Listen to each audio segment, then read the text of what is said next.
Issue 30. Special issue. Laughter is the best medicine.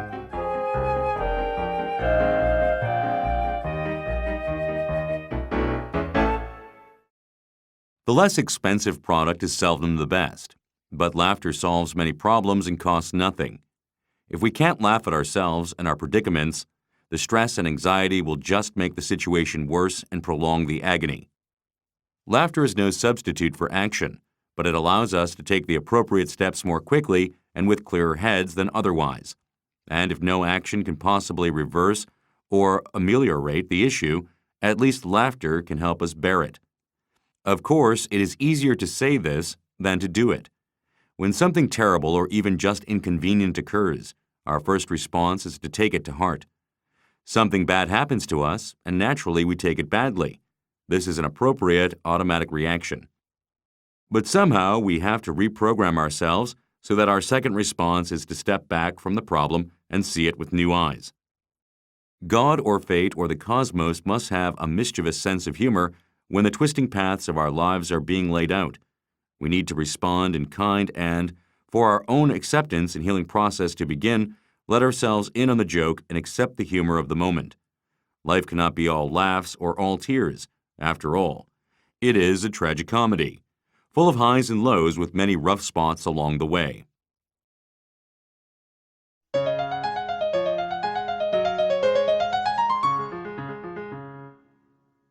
What's so funny? 1. Manning a speed trap one day, I stopped a young woman and told her she was going 15 kilometers per hour over the speed limit. Yes, I know, she explained, but I'm very low on petrol, and I'm trying to reach the next station before I run out.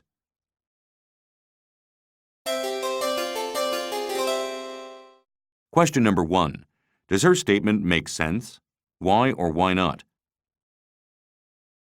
Question number 2. What would you do if your family car ran out of gas on an isolated road? 2. 4 students walked in halfway through the history test my father was giving at the local community college. Sorry, they said, we had a flat tire. An understanding man, Dad said that if they could all answer just one question correctly, he would give them each an A for the exam.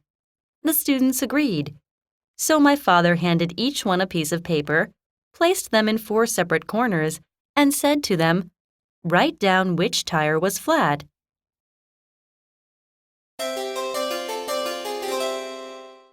Question number 1. Do you think they got A's?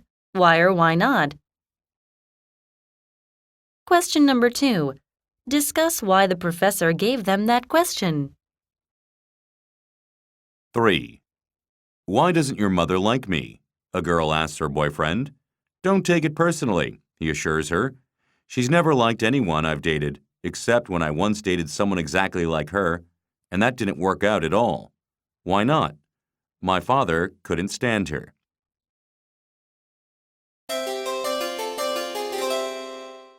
Question number 1. Do your parents usually like your boyfriend or girlfriend? Why or why not? What do they say about him or her? Question number 2. Is your boyfriend or girlfriend different from or similar to your dad or mom? In what ways? 4. My friend applied for a job as an insurance salesperson. Where the form requested prior experience, he wrote lifeguard. That was it, nothing else. We're looking for someone who can not only sell insurance, but who can sell himself, said the hiring manager. How does working as a lifeguard pertain to salesmanship? I couldn't swim, my pal replied. He got the job.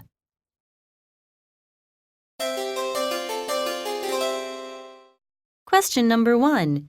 How did being a lifeguard qualify for a sales position? Question number 2. Would you give him the job if you were the hiring manager?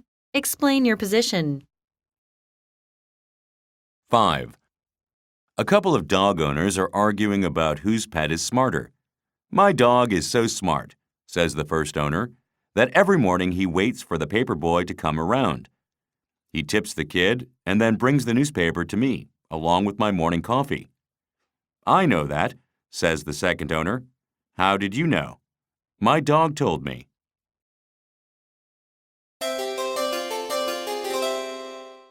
Question number 1. Do you have a pet? Talk about the good things and bad things about having pets. Question number 2. What is the smartest thing your pet does? What is the stupidest thing? 6. A young man phoned his mother and said, "Hi, Mom, how are you?" "Not so good," she replied weakly. "I haven't eaten anything for 38 days." The son was shocked. 38 days? Why haven't you eaten for so long? "I didn't want my mouth to be full of food when you called," said his mother.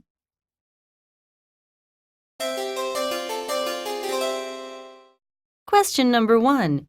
What point was the mother actually trying to make? Question number 2. How often do your parents call or visit your grandparents? 7. I was on the computer in my home office when my 8-year-old son asked what I did for a living. I'm a consultant, I said. What's a consultant?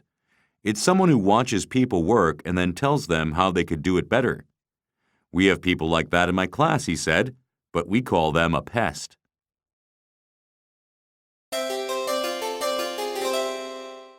Question number 1. Do you have any pests in your class? Do people like them? Question number 2. Describe how the pests behave. Do they ever have good points to make? 8. A mobster discovers that his deaf accountant has cheated him out of lots of money. He confronts him, bringing along a sign language interpreter. "Ask him where the money is," the mobster says. The interpreter does so, and the accountant signs back, "What are you talking about?" The interpreter tells the godfather, "He says he doesn't know what you're talking about." The mobster puts a pistol to the bookkeeper's head. "Ask him again," the interpreter signs. "He'll kill you if you don't tell him." Okay, the bookkeeper signs back. "The money is buried behind the shed in my cousin Polly's backyard." "What did he say?" asks the Don. "He says you don't have the guts to pull the trigger."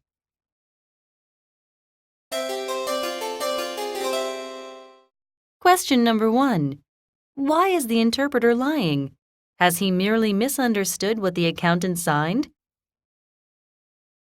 Question number 2. Do you think the Don will shoot anybody?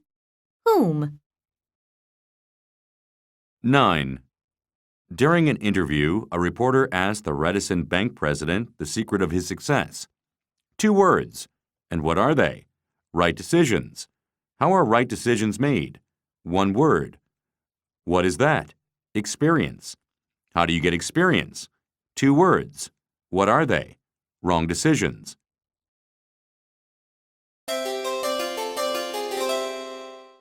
Question number 1. What is the relationship between the bank president's answers?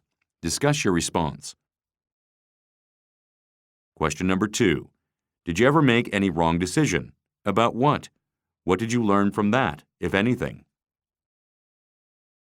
10. Early in the day, I had told my 4-year-old son, Tommy, that it is important to keep any promises he makes. Later, while shopping, I told him we wouldn't be buying him anything extra. He replied, "But I promised myself I would get a DVD, and a promise is a promise."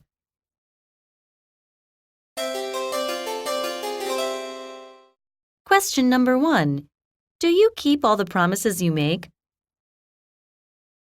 Question number 2. What about promises to yourself? Do you keep them as well?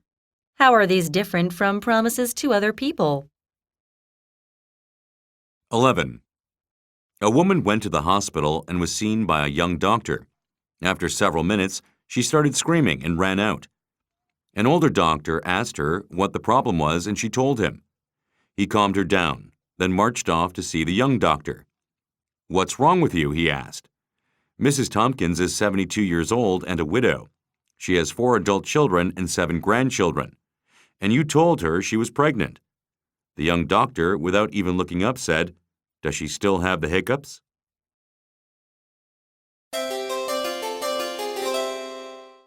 Question number 1. Why did the young doctor tell Mrs. Tompkins she was pregnant? Question number 2. What do you do when you have hiccups? Do you rush to see a doctor or take other steps? 12. A new high-tech supermarket has just opened near my house. It uses interactive media to enhance the shopping experience. When you go into the vegetable department, you hear the sound of a distant rainstorm and can smell fresh, buttered sweet corn. When you approach the milk section, you hear cows mooing and smell fresh hay. And when you approach the eggs, you hear hens clucking, and the air is filled with the aroma of a full breakfast. I've decided to start buying my toilet paper from a different store.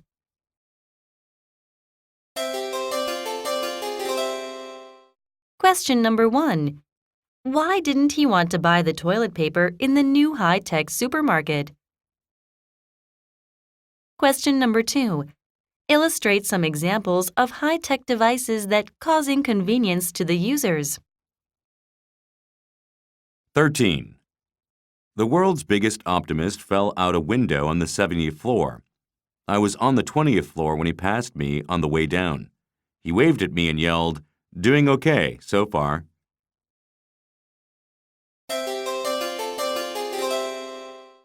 Question number 1. As an extreme optimist, what would you tell your parents when they worry about your grades? Question number 2. Optimistically speaking, what would you tell your boyfriend or girlfriend who wanted to break up with you? 14. As the stay-at-home mom of 2 sons, I knew I'd been spending too much time in the kitchen when I overheard my 6-year-old son, Brian, ask his father, "What if I don't get married when I grow up?" "It's okay," my husband said. "If you don't want to, you don't have to." "But Dad," Brian said, "I'd starve."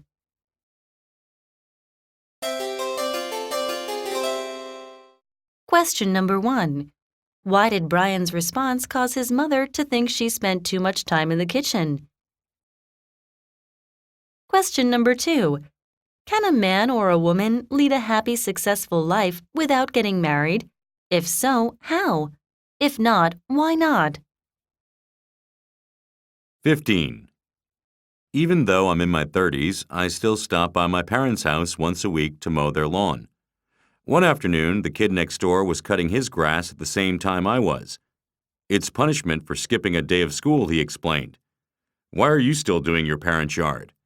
"Because I cut a class when I was your age," I said with a straight face. I'm told he's had perfect attendance ever since.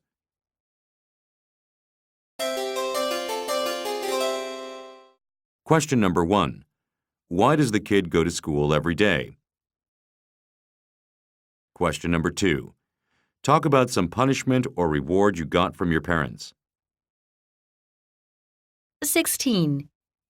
A man was driving down the street all in a lather because he had an important meeting and couldn't find a parking space. Looking up to heaven, he said, "Lord, take pity on me. If you find me a parking space, I promise to go to church every Sunday for the rest of my life and give up swearing." Miraculously, a spot opened right in front of the building he was going to. The man looked up again and said, "Never mind, I found one."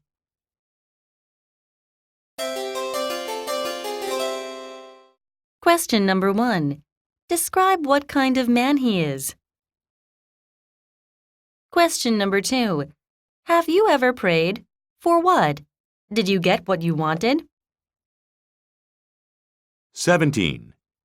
The easiest job in the world has to be a coroner. Surgery on dead people. What's the worst thing that could happen? If everything went wrong, maybe you'd get a pulse.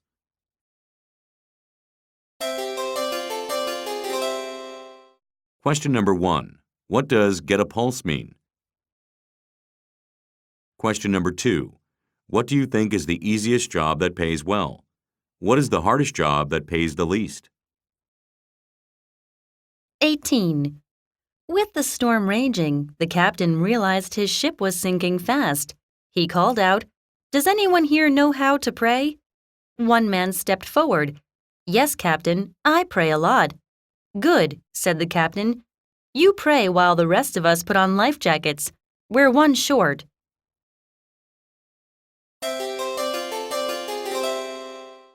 Question number 1. Would you be the one to give up a life jacket if there were one short? Why or why not? What would the fairest way be to distribute the life jackets in a situation like this? Question number 2. Talk about the reasons why the captain should remain on a sinking ship until the last moment. Should he go down with his ship? 19. Did you take my advice about your insomnia and count sheep before going to sleep? Yes, I got as far as 25,645, but then it was time to get up.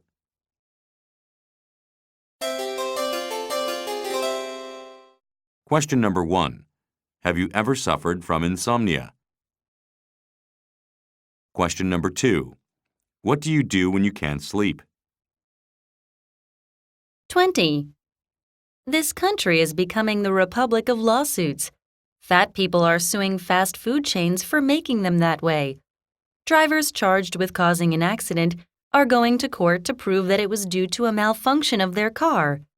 Smokers are suing cigarette makers for being responsible for their lung cancer. One drunkard was ready to sue the liquor companies, but he learned that the smokers were not winning their cases, so he changed his mind and decided to sue Bacchus, the god of wine, instead.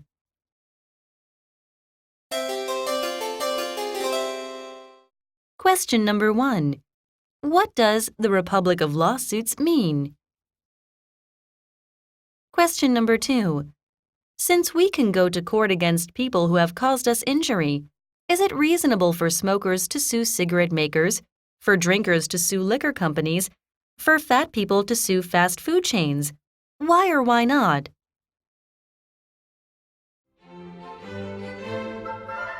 This is the end of Teen Talk 2.